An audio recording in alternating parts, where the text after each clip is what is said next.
So what do we have in our society today? We have somewhat of a mix of three of these. Not a whole lot of polygamy in the United States, although with polyamory, and you never know if we may get there. But it seems to be a combination of promiscuity, serial monogamy, and strict monogamy, with strict monogamy becoming more and more rare. Oftentimes it's promiscuity followed by serial monogamy, followed by eventually a lifetime partner. Who has this benefited? Once again, high status men. The sexual revolution has made it much, much easier for men to use women. It used to be there was always the risk of pregnancy, and there was strong cultural pressure that if a man got a woman pregnant, it was his duty to marry her, and if he didn't, he was the scum of the earth. Now, today, there's much more reliable birth control, but it's not 100% reliable, and the stats would show that with all the unplanned pregnancies and the desire for abortions today, that it doesn't always work, or it just isn't used. So now men have an easy out, just pay a few $100s to go get an abortion. So the social risk of promiscuity and serial monogamy are much less than they used to be. And when you make a negative thing less bad, you get more of it. And that's what we've got today. In some ways, promiscuous world is worse than polygamous world, because in polygamous world, a man has to actually be able to take care of however many women he chooses to marry. In promiscuous world, he doesn't. So we have rock stars and athletes who boast that they've had thousands of women. Can't do that unless you're like extreme rich to be able to take care of thousands. And you might say women today don't want to be taken care of by a man. Well, that's part of what a relationship is to take care of each other. So in a monogamous marriage, the husband is taking care of the wife and the wife is taking care of the husband. In promiscuous world, everybody has everybody, which really means nobody has anyone. So promiscuity has all the problems of polygamy and then a whole lot more. So what's the solution? Well, you can't do anything about what the rest of the world decides to do. But you can choose to refuse to play the promiscuous game or the serial monogamy game, which is really just a milder form of the promiscuous game. Refuse to play it, or if you're playing it, stop playing it and switch to strict monogamy. One of the big advantages of switching to strict monogamy, especially if you're a woman, is you can weed out the guys who don't really care about you, because they won't waste your time for very long if they're not getting sex. It can be difficult to see all your friends going around having a good time playing that game while you're not, and it can seem like you're missing out. That's part of what faith in God is about. Trust that his system of strict monogamy is for the best. It's for your best. It's for everyone's best. For a secular look at this issue, you might look to Louise Perry, who wrote a book called The Case Against the Sexual Revolution. She is a feminist.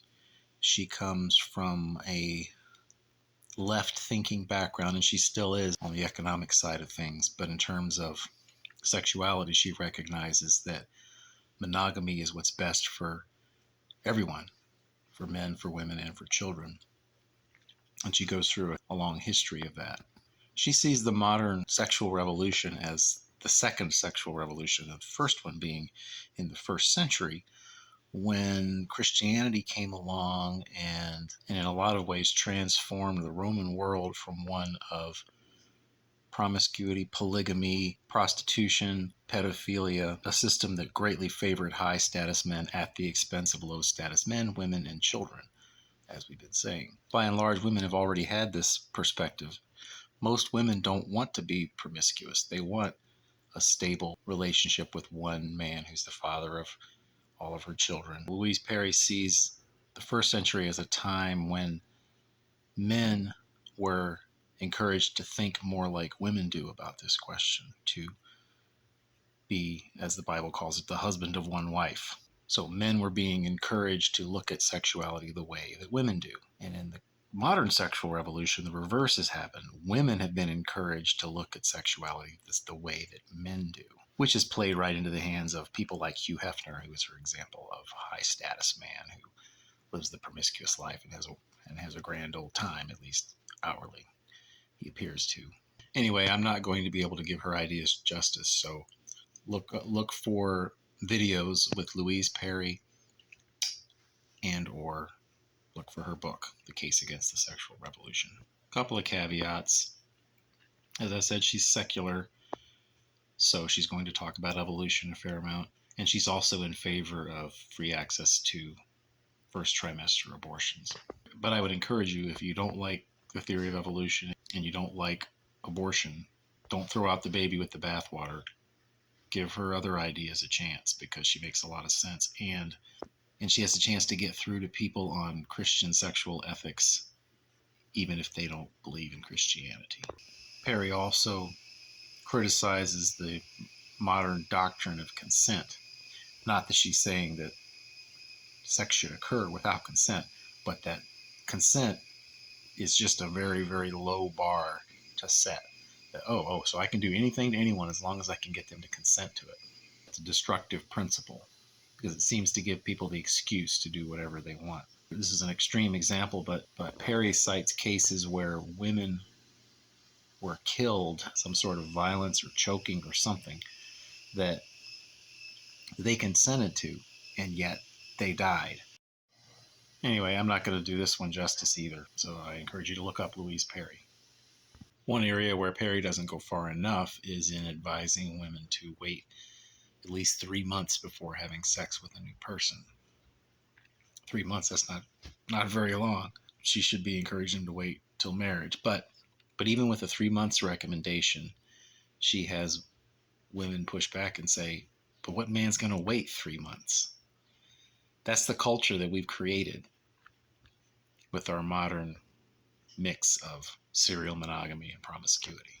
The sexual culture of today couldn't have been set up any better for people like Hugh Hefner.